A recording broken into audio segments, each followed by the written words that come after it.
The tribes have to be at the table at all times, taking positions of what their interest is.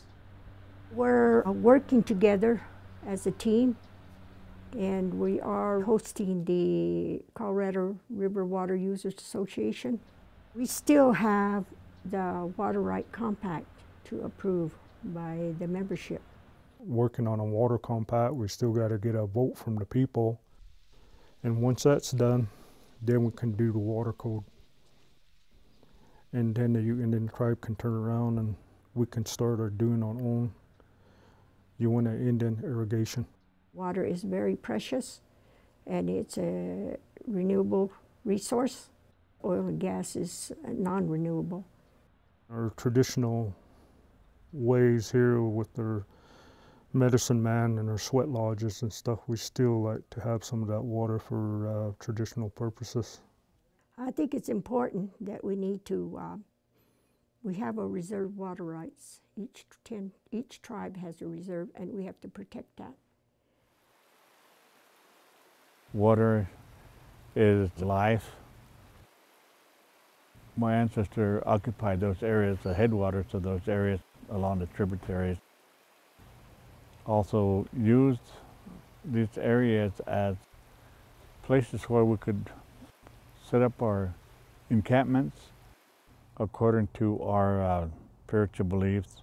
Water is the first thing that was created, and it's essential to a lot of our people in this community today, as we are in this part of the state of Colorado.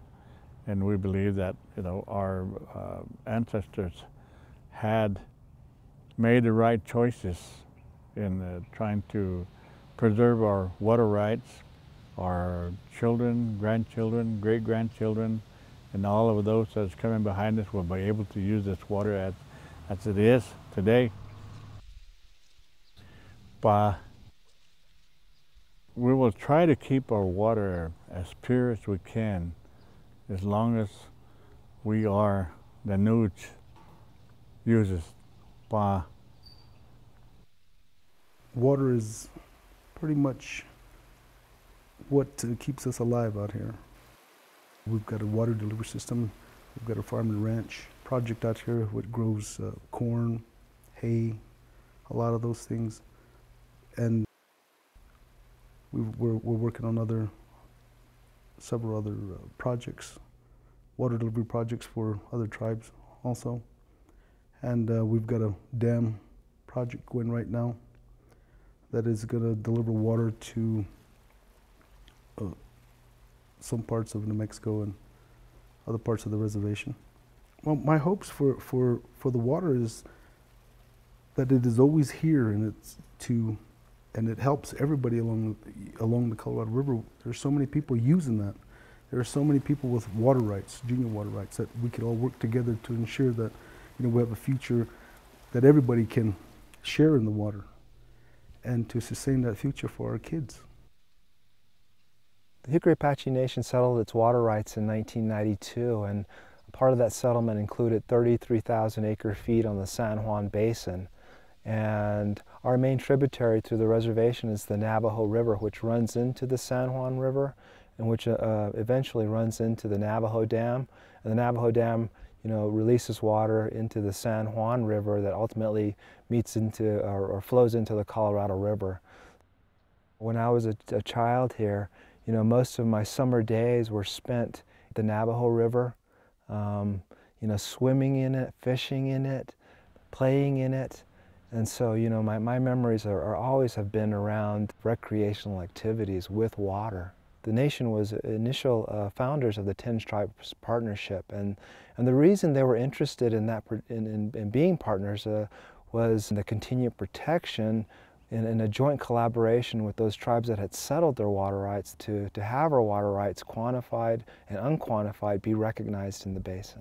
We want to ensure that we always have it available for our membership, but at the same time understanding that we live in a broader world and ensure that we're good neighbors and good partners to those brothers and sisters that are not native. Currently we have 500 CF that's flown through the river, but the Hogback Canal, we diverted about 170 CFS. This system is owned and operated by the Navajo Nation, which serves about over 1,000 farmers. My grandfather helped build one of the first irrigation ditches. Was way back in early 40s. Due to the fact that the ditch has been built years back in the 50s or 30s, and to maintain it is very difficult. The farmers are getting older, they're getting to elderly, and the younger generation is really not interested in the farm, it seems like. So therefore, if we convert all the system to underground piping, that would be real good. And also another issue would be the conservation, conserving the water. NAPI is an enterprise of the Navajo tribe.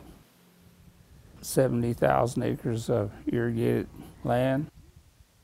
We are looking at the full development of 110,630 acres. We could employ a lot of the Navajos, which we aren't because we're not using the full acres. Everything's under pivot, so we try to not have over irrigate, and we have the irrigation system here at NAPI headquarters that monitors all our fields for us. We're getting into, at this time, some smaller packaging for supermarkets. We do bulk, believe it or not, for Walmart stores. In a way, we're starting to, I believe, feeding the world. It's just not an economic base, it's not just a natural existence. As Mojave, that river is us. When the tribe got organized was to look at economic development.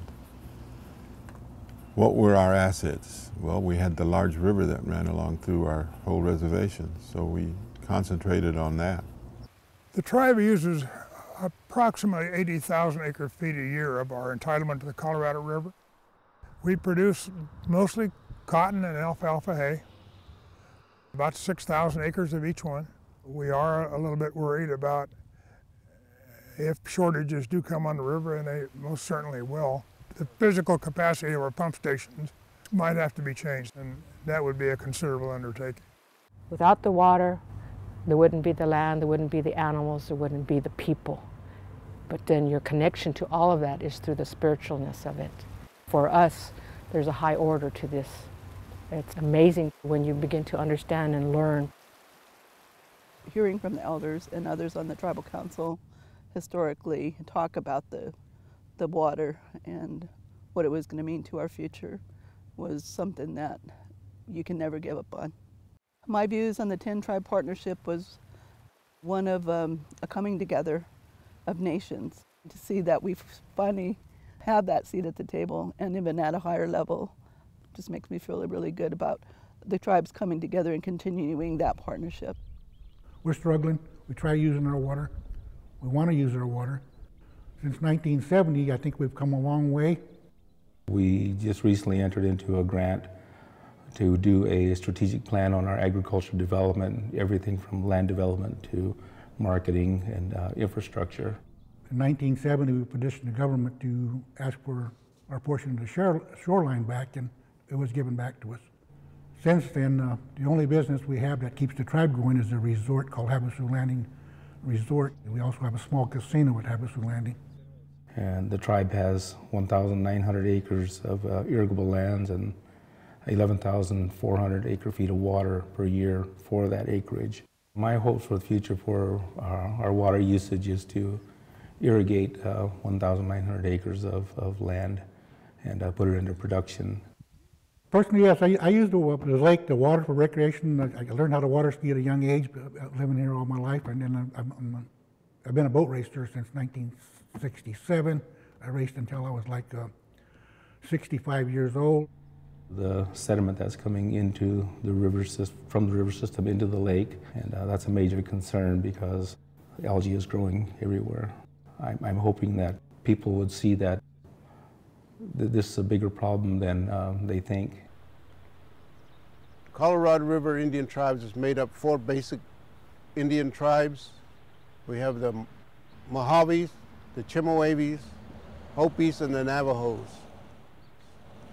We're basically 4 tribes but one nation. We do have a farm which belongs to the tribes, and they produce cotton, alfalfa, and wheat. The concerns we have for the river right now is that we don't have pollution coming down from the northern end. We have a situation up here in Topak, which is about 60 miles from here, with pollution of chemicals.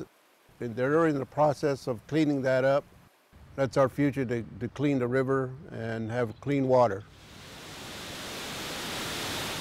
Approximately 8,000 acres of land on the Fort Yuma Indian Reservation are leased to agriculture, and at this time of year we're growing lettuce.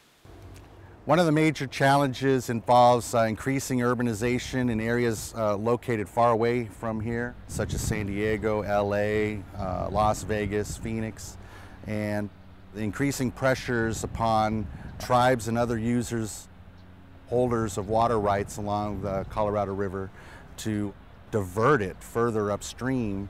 And that pressure, if we succumb to it, means that this channel, which is 1/50th of what the Colorado River used to be at flood stage, would be even more reduced to a trickle.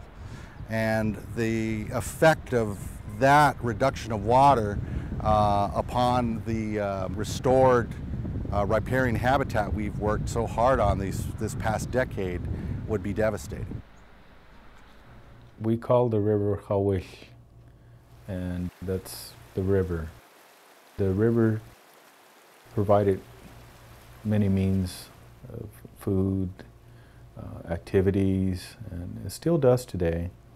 But, you know, as tribal members, we need to explore those areas more and increase the flow of the river here so our people down south can utilize. Our other tribe is in Mexico, and we're dependent on the river too, so now they have to travel to the Delta, the Gulf, to get their fishing in to provide financial means for them. Today we lease out our farmlands, and the river, we don't have no more river here. It's dried up. It's been like that for years, and we've been trying to somehow, some way to get that river running again.